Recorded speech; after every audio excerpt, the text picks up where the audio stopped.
At exactly 4:13 a.m., the entire valley shook awake to the wail of sirens and the sky glowing a fierce, unnatural orange. I stood barefoot in my driveway, blinking through smoke, staring at the unthinkable. My barn was on fire, but it wasn't the fire that had every cop, firefighter, and a dozen black SUVs tearing up the gravel. It was what was inside the barn. Because what Karen didn't know when she decided to sneak over with her gas cans was that she hadn't just set fire to my property.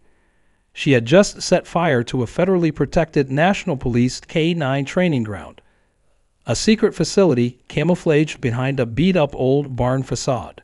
And now the same dogs trained to hunt explosives, track fugitives, and serve with SWAT teams across the country were tearing through the smoke, handlers shouting, spotlights sweeping across the fields, and Karen, in a nightgown and flip-flops, bolting for the woods.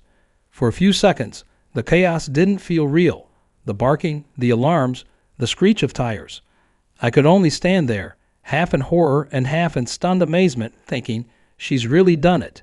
Karen has actually declared war on the United States government because she didn't like the way my barn looked from her kitchen window. It hadn't always been this way. 2 years ago, when I first bought the old farmstead on the edge of our neighborhood, the place was a wreck. The barn sagged like an old man, the fields were overgrown, and every other neighbor gave me polite smiles that masked thinly veiled judgment. Except Karen. She didn't even bother with polite. From day one, she treated me like a blight that needed to be scrubbed off the community. She would stroll by, arms crossed, making a show of writing down notes on a clipboard. She would call the county to complain about unauthorized farm animals. The minute she saw a dog off leash, she even once left a professionally printed sign on my mailbox that said, "This is not a junkyard." I tried to stay patient. I rebuilt the barn carefully, using weathered wood to keep its old-world charm. I never held noisy parties. I kept the fields neat. But nothing I did mattered because Karen didn't hate what I did. She hated that she couldn't control it. Then, about a year ago, an opportunity landed in my lap that even Karen couldn't have imagined. A friend of mine who worked in federal law enforcement reached out. They needed a quiet, out-of-the-way place to house a new K-9 training initiative. A program so secretive that even the local police wouldn't know it existed. The requirements were tough. Secluded private property, minimal traffic, owners willing to keep their mouths shut. I laughed when he asked. It sounded insane, but the more I thought about it, the more it made perfect sense. And so, after rounds of vetting, inspections, and signed NDAs thicker than the Bible, my humble barn became a fortress in disguise. From the outside, it looked like hay bales and tractors. Inside, it was a fortress, reinforced walls, climate-controlled kennels, high-tech training courses, and enough surveillance equipment to monitor a small city. We disguised the comings and goings. We used unmarked trucks. The dogs were rotated on off-peak hours. It was flawless, until Karen decided the barn was an eyesore. Over the last few months, she ramped up her insanity. She accused me of illegal business operations. She called city code enforcement so many times they started ignoring her. She even once tried to follow one of the unmarked trucks but gave up when it turned into the sheriff's station. At one HOA meeting, she loudly suggested that the barn should be removed for neighborhood beautification. People laughed her off. That should have been the end of it. But Karen didn't let things go. Instead, she festered and plotted. 2 nights before the fire, I caught her trespassing. She was snooping around the barn's perimeter with a flashlight.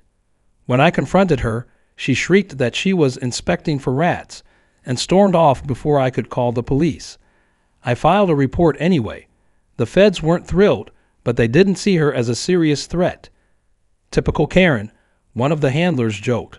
None of us expected she'd go nuclear. When the fire started, I didn't even realize it at first. My house alarm blared, waking me in a panic. I smelled the smoke before I saw it. The security system immediately alerted the authorities. By the time I sprinted outside, the emergency lockdowns had kicked in, massive metal doors sealing off the inner training zones, auto-triggered sprinklers blasting, K-9 units barking ferociously. And there, illuminated by the growing blaze, was Karen, dragging a half-empty gas can across the field, slipping and falling on the wet grass, trying to get away. For a moment, I thought she might vanish into the woods, but then a K-9 team, black-clad and moving like shadows, fanned out and surrounded her. One of the dogs, Vader, a beast of a Belgian Malinois, tackled her with the grace and precision of a missile. Karen screamed so loud you could probably hear it 2 towns over. Within seconds, federal agents were handcuffing her, reading her rights while she wailed about property values and community standards. As the fire crews battled the barn fire, the sheer absurdity of it all hit me.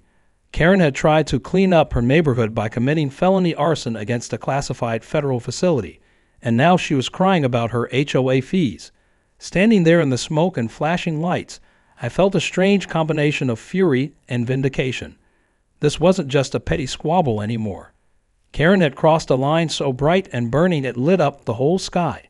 And the best part was, she had no idea what was coming next. Because while the barn fire would be contained, the investigation it triggered was about to unleash a storm that would blow Karen's whole smug little world apart. Karen's arrest wasn't the end of the chaos. It was just the first crack in a dam that was about to break wide open. The morning after the fire, the entire neighborhood was buzzing with rumors. Some said terrorists had attacked. Others whispered that the barn was a secret meth lab. One particularly dramatic neighbor, Olivia, swore she saw government snipers crawling through her rose bushes. Karen, still convinced she was the victim, had managed to make bail within a few hours and immediately began telling anyone who would listen that the real criminal was me. According to her, I had orchestrated the whole fire to get attention, collect insurance money, and in her words, destroy the visual harmony of our community. It would have been hilarious if it weren't so dangerous. Karen wasn't just flapping her gums to the neighbors. She was posting online, tagging local news stations, and even contacting city officials, demanding that I be arrested. She described me as a rogue landowner operating illegal activities under the guise of farming, and called for a full community-led investigation into my property. Unfortunately for her, the people she kept pestering weren't ordinary bureaucrats. They were connected to the very federal agencies that had trained those dogs. The fire investigators arrived early, long before the morning dew had evaporated. I watched from my porch, sipping burnt coffee, as black SUVs, local fire trucks, and ominous black vans without logos filled my gravel driveway. Karen, dressed in a new floral sundress and dragging a clipboard, marched right up to the lead investigator like she was auditioning for a reality TV show. She introduced herself as the acting president of the HOA and insisted she would be overseeing the investigation personally to ensure fairness. I nearly choked on my coffee.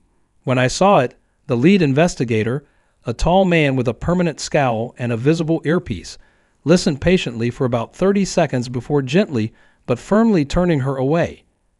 Karen, not one to take a hint, stomped back into the crowd, loudly warning everyone about property values and hidden dangers. I thought that was the end of it. I was wrong. Karen, in her infinite arrogance, spotted another agent who looked younger and less imposing, a woman checking a handheld scanner near the barn ruins. Karen swooped down on her like a hawk, wagging her finger and launching into a tirade about unauthorized government overreach. She demanded the agent provide identification and submit to a community review board. The agent smiled politely, nodded, and handed Karen a card. I didn't know what was on that card, but the second Karen read it, her face drained of all color. She mumbled something about needing to make a call and scurried off without another word. Later, I learned that the woman was not just an investigator. She was a senior agent from Homeland Security overseeing federal infrastructure protection. Karen had just tried to boss around a woman who had the authority to shut down an entire airport with a single phone call. If Karen had kept her mouth shut, she might have salvaged some dignity. But no, she spent the next hour pacing up and down the street with her clipboard, whispering conspiracies to anyone who made eye contact. Meanwhile, the real investigation was moving fast. Fire marshals examined the origin point, which had been mercifully confined to one corner of the barn thanks to the sprinkler systems. They found Karen's handiwork easily: 2 melted plastic gasoline containers, both with neighborhood garage sale 2022 stickers still partially attached. One container even had a faint Sharpie mark with Karen's initials. It was so absurd it would have been laughable if the situation weren't deadly serious. The agents cataloged everything meticulously. Every scrap of evidence was bagged, tagged, and whisked away into vans. When they approached me for a statement, I told them everything, from Karen's trespassing 2 nights earlier to her long history of harassment. They nodded, already seeming to know more than I was telling them. That's when it clicked for me. They hadn't just responded to an arson. They were treating this as a federal attack, and Karen was now a name on a very serious list. By midday, the temperature had climbed, and the neighborhood was suffocating in heat and tension. Karen, determined to spin the narrative, called an emergency HOA meeting right there on the sidewalk. About 20 confused residents showed up, fanning themselves and looking awkward. Karen stood on a folding chair, megaphone in hand, and announced that the community was under siege by rogue elements, and that she would be taking steps to reclaim our neighborhood. She barely got through 2 sentences before 2 agents quietly approached her. One flashed a badge, the other calmly asked her to step down. Karen shrieked about freedom of speech and private citizen rights before being escorted, none too gently, to a nearby black SUV. It wasn't an arrest yet, just a detainment for questioning, but it looked very bad, especially when the agents closed the doors and sped away. Word spread like wildfire. By late afternoon, local news vans began arriving. Reporters elbowed each other for spots along my driveway, shouting questions at anyone who looked remotely involved. I stayed inside, watching it all from my kitchen window, marveling at the insane turn my life had taken. Karen's husband, Thomas, a mousy man who had rarely been seen in public, finally emerged, trying to corral reporters away from their lawn. His frantic denials only made things worse. Cameras caught him shouting, "We didn't know. We thought it was just an old barn," which of course led every station's evening headline. Inside the investigation vans, agents were piecing together a damning picture: security footage, digital records, eyewitness testimony. All of it pointed at Karen not just setting the fire but planning it. Surveillance cameras hidden inside birdhouses and fake farm equipment around the barn had captured her dragging gas cans and fiddling with lighters. Even worse for her, they had footage of her standing back with her phone out, recording as the flames started, a smug little smile on her face. It was enough to bury her. The final nail came when they examined her online activity. Karen hadn't just been complaining in Facebook groups. She had been posting paranoid rants on fringe forums, accusing me of running an illegal foreign training camp, warning about impending community collapse, and encouraging neighbors to take action before it's too late. If she thought she was going to play the innocent neighborhood protector in court, that fantasy was about to crash and burn harder than my poor barn. As the sun set and the news cameras packed up for the night, I sat on my porch, exhausted but strangely satisfied. Karen had always been a nuisance, an itch you couldn't scratch. But now, by her own hand, she had escalated into something much bigger and far more dangerous. She wasn't just my problem anymore. She was about to find out what happens when you poke a sleeping giant and then dump gasoline on its head. It would have been enough if the story ended with Karen being hauled off in handcuffs, but real life has a way of being more spectacular than any script. The next few days revealed layers of chaos even I hadn't suspected. It started with a simple question posed by one of the federal agents. How had Karen known exactly where to attack? The barn was designed to look abandoned from the outside. The real operations were hidden behind false walls and underground chambers. For her to pick the exact structural weak point to ignite wasn't dumb luck. It suggested planning. It suggested obsession. It suggested someone had been watching far longer than anyone realized. As the agents expanded their investigation, they began pulling security footage from the entire neighborhood. That's when they found it. Hidden cameras positioned inside Karen's decorative birdhouses, cameras installed on public light poles disguised as Christmas decorations, even a drone hidden inside a kid's remote-controlled airplane parked outside my fence. Karen hadn't just been nosy. She had been conducting full-scale surveillance on my property for months. The funny part was, Karen was terrible at espionage. She hadn't encrypted anything. Her Wi-Fi password was literally Karen 1234. Once the agents got access, they uncovered terabytes of blurry, badly angled footage. Me mowing the lawn, K9 trainers parking trucks under cover of darkness, dogs being loaded into SUVs. She had logged everything in a massive spreadsheet labeled Evidence for Community Trial, complete with color-coded ratings like Suspicious, Probably Illegal, and Must Burn. The spreadsheet itself was a comedy show. Next to footage of me installing a new garden hose, she had written, Possible irrigation violation, potential government secret pipeline. A video of a German shepherd leaping over a hay bale was tagged Military Assault Training. Confirm ASAP. The more the agents read, the harder they laughed. If Karen hadn't committed federal crimes, they might have let her off for sheer stupidity. But the volume of information she had gathered made it clear she hadn't just stumbled into a bad decision. She had been building her own insane little case against me for almost a year. Meanwhile, the HOA was imploding. Karen's cronies, who had spent months gossiping and backing her every move, suddenly found themselves very exposed.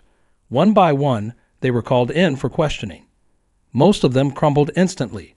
One elderly board member, Walter, confessed that Karen had convinced them my barn was a cover for smuggling illegal animals. Another admitted that Karen had hosted strategy meetings in her backyard where they discussed ways to force me out through escalating fines and harassment. Those fines, by the way, had no legal backing. They were simply invented.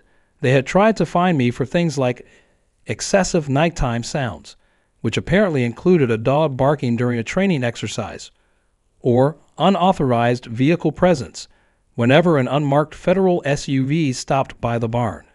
The real twist came when agents followed the money. The HOA wasn't just corrupt in spirit, it was corrupt on paper. Karen and a few select officers had been siphonning HOA fees into a private community improvement fund, which they used to host lavish parties, buy spa memberships, and fund Karen's bizarre legal campaigns against me. Every HOA member in the neighborhood had unknowingly paid for Karen's personal war chest. When the residents found out, the outrage was volcanic. There were town hall meetings where normally reserved retirees screamed at the top of their lungs. There were signs posted on telephone poles calling for Karen's immediate exile. Someone even organized a Goodbye Karen block party, complete with a bounce house and a barbecue pit shaped like a jail cell. Of course, while all this neighborhood drama was playing out, Karen herself was being dragged deeper into federal hell. It turned out that interfering with a federal training ground, endangering government personnel, and destroying classified equipment carried very serious penalties. Karen's lawyer, a sweating mess of a man who looked like he hadn't slept in days, tried to argue that she didn't know it was federal property. The agents shut that down fast. The property had more than adequate signage, visible if you bothered to look, and the surveillance footage showed her ignoring multiple warnings. She was charged not just with arson but with federal property destruction, obstruction of government operations, and hilariously, espionage without authorization. Even if they downgraded the charges, Karen was looking at massive fines and potentially years behind bars. But Karen wasn't built for humility. Even facing jail time, she insisted on holding press conferences. She gave rambling statements about how she was fighting for the soul of the neighborhood, and how shadow agencies had turned the community into a battlefield. Nobody took her seriously except a few fringe blogs that ate up her story. Meanwhile, every legitimate news outlet portrayed her as a lunatic who set a government building on fire because she didn't like her neighbor's landscaping choices. It would have been sad if it hadn't been so funny. I couldn't walk into a grocery store without someone giving me a knowing nod or slipping me a free coffee. At one point, someone left a stuffed German shepherd wearing sunglasses on my front porch with a note that said, "National Security guarding you." With Karen off the HOA board, a special election was held to replace the leadership. I didn't run for office. I had no interest in community politics after what I had seen. But a neighbor of mine, Jackson, a retired Army criminal, did. His platform was simple. No nonsense, no harassment, no secret surveillance networks. He won in a landslide. Within days, all of Karen's bogus rules and fines were erased. The HOA's financials were opened up for full public audit. The entire neighborhood, for the first time in years, felt like it could breathe again. The final icing on the cake came when Homeland Security reached out privately. They told me they were so impressed with my cooperation and the barn's original setup that they wanted to expand operations. They offered to buy a larger tract of my property at a premium price and build an official K-9 facility with my name listed as a principal contributor. I almost laughed when I read the offer letter. Karen had tried to destroy me, and instead, she had catapulted me into a partnership with federal law enforcement. It was poetic. It was perfect. As I signed the paperwork, I looked out across the fields where the old barn once stood. Construction crews were already clearing the burned debris. Soon it would be a new facility, bigger and stronger than before. A training ground where dogs would leap and bark and sirens would wail. Right across the street from Karen's now foreclosed house. Life, it seemed, had a better sense of humor than any of us could have ever imagined. Karen's arrest had set the neighborhood spinning, but the real storm hit when her court appearances began. The first hearing was supposed to be a quick formality, setting bail, hearing charges, all the usual steps. Instead, it turned into a circus that nobody who attended would ever forget. The courthouse was packed beyond capacity. Local news vans circled the building like vultures, and people who had never even spoken to Karen showed up with folding chairs and popcorn. As she shuffled in wearing an ill-fitting blazer and a scowl that could sour milk, the crowd buzzed with anticipation. Cameras flashed. Reporters shouted questions she pretended not to hear. Her lawyer, looking like a man who deeply regretted his life choices, guided her forward while she muttered furiously under her breath. It was clear she had no idea just how deep she was in. That changed about 5 minutes into the hearing. The prosecutor, a sharp-eyed woman who spoke with the crisp authority of someone used to dealing with idiots, laid out the charges with brutal efficiency: arson of federal property, obstruction of government operations, endangering federal agents, unauthorized surveillance of government facilities, potential espionage under the Domestic Security Act. Each charge hit harder than the last. You could see Karen shrinking with every word, her bravado peeling away like old paint. When the prosecutor mentioned the hidden cameras found in birdhouses, there was an audible ripple of laughter through the crowd. When she described the surveillance drone hidden inside a child's toy airplane, even the judge had to hide a smile behind his hand. Karen's lawyer tried to object but was quickly overruled. The evidence was overwhelming. Karen's defense, if you could call it that, was nothing short of disastrous. When given a chance to speak, she launched into a rambling monologue about shadow governments and neighborhood preservation. She accused the judge of bias because, in her words, "Your Honor, your dog barks at me when I walk by your house." The courtroom exploded in laughter. Even the bailiff struggled to keep a straight face. It was the kind of meltdown you usually only see in satirical movies. The judge, clearly done with the circus, ordered Karen remanded into custody pending further psychological evaluation.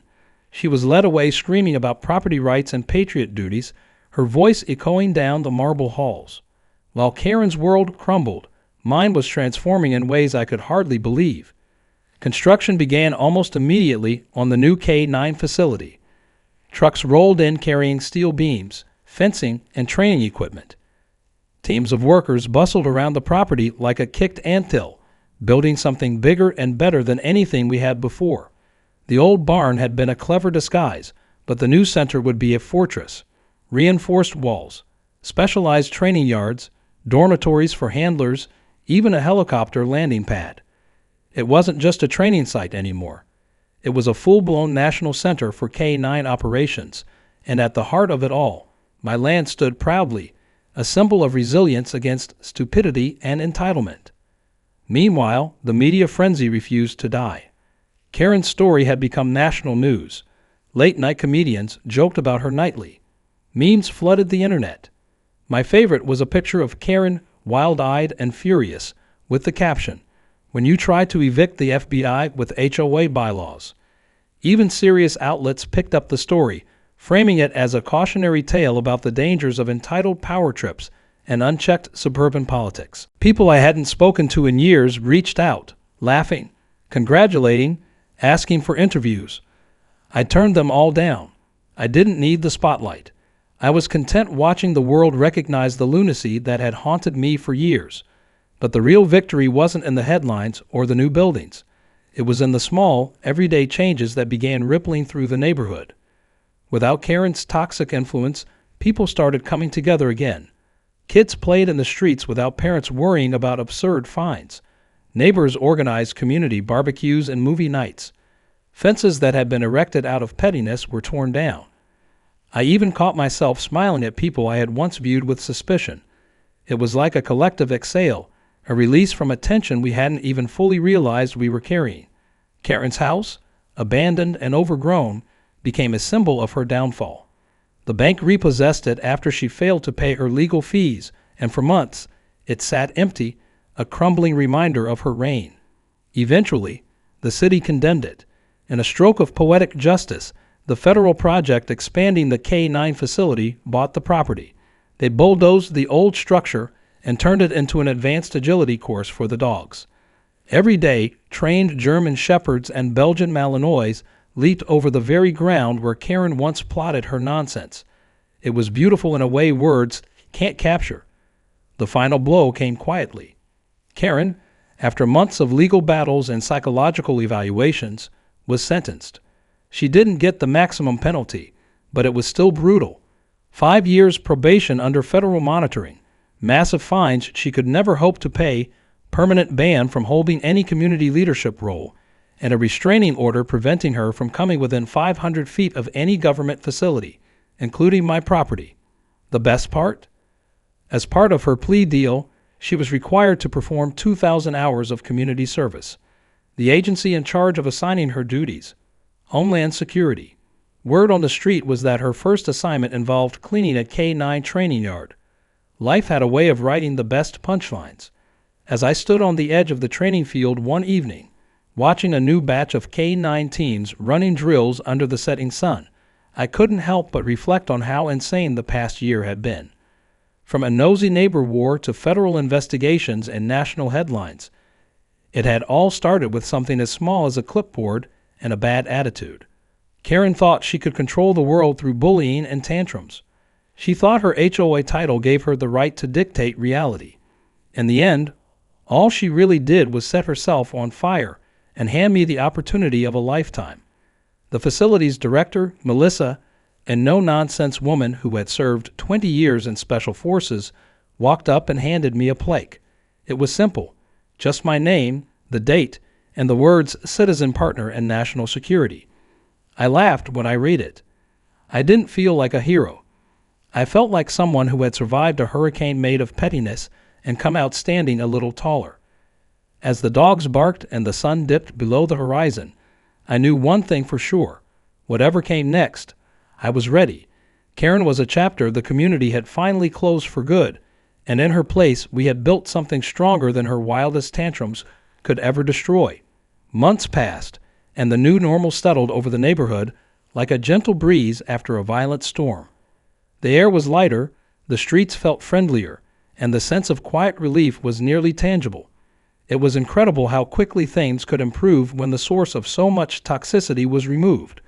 The K-9 training facility grew into a hub of activity, but not the disruptive kind Karen had once screeched about.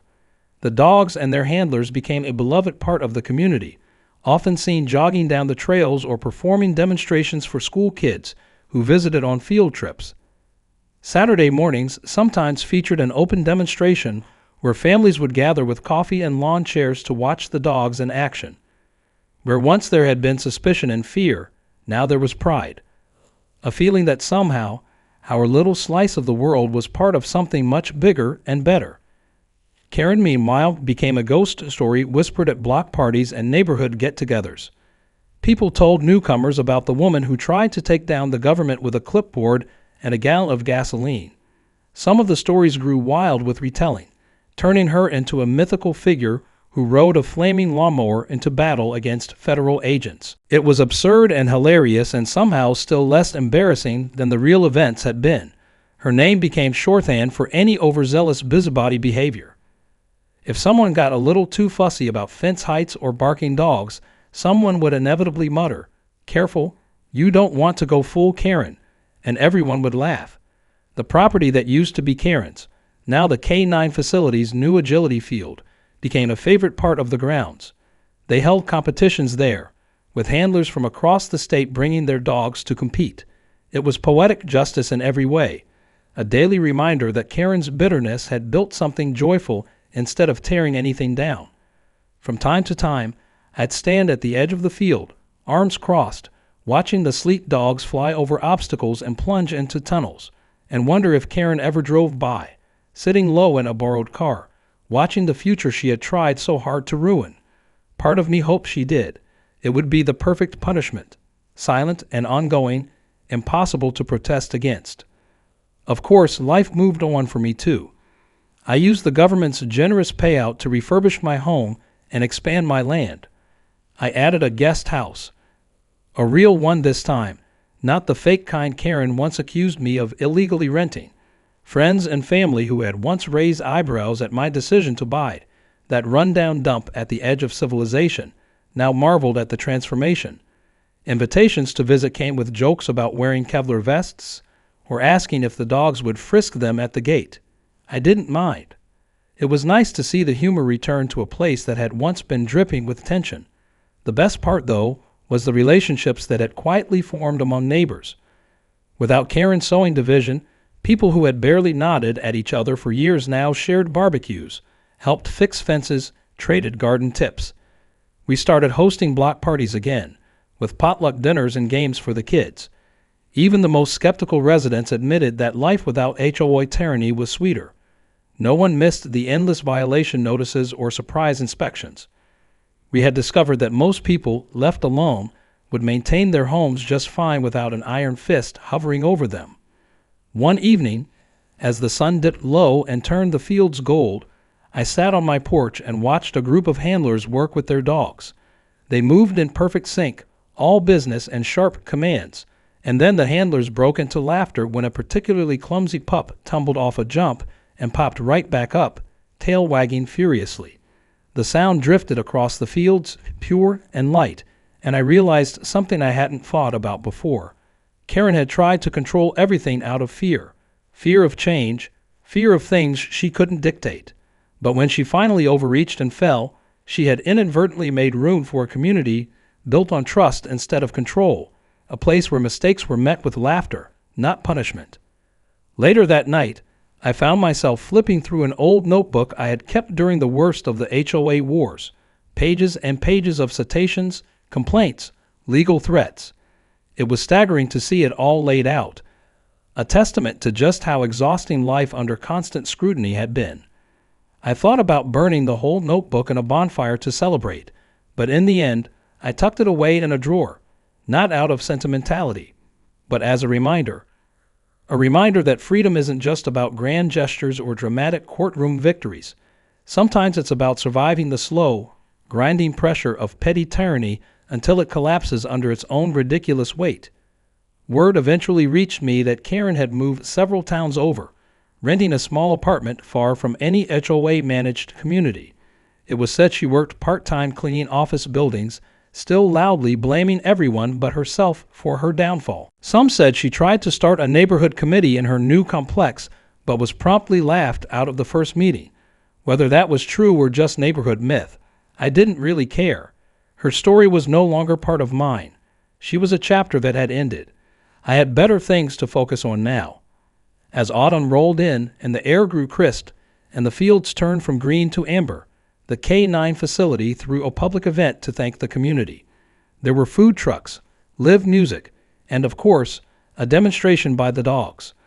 I was asked to give a short speech. Standing on the makeshift stage, microphone in hand, looking out at the smiling faces of my neighbors, I felt a surge of something deep and powerful, not pride in myself, but in all of us. We had survived something absurd and ugly, and we had come out stronger, closer, and infinitely better for it. I kept my speech short. I thanked the handlers, the dogs, the agents who had helped turn disaster into opportunity. I thanked the neighbors for sticking together, and as I closed, I said, "We all know that sometimes life hands you a Karen, but if you're lucky, and maybe just a little bit stubborn, You can turn that Karen into something extraordinary. The applause that followed wasn't thunderous or wild. It was warm, genuine, and filled with the kind of quiet triumph that no amount of petty tyranny could ever extinguish. As the dogs barked in the background and laughter filled the air, I knew for certain that whatever battles came next, we were ready. We had already beaten the worst kind of enemy, the kind that wears a fake smile and thinks they can rule the world with a clipboard. And we had done it together.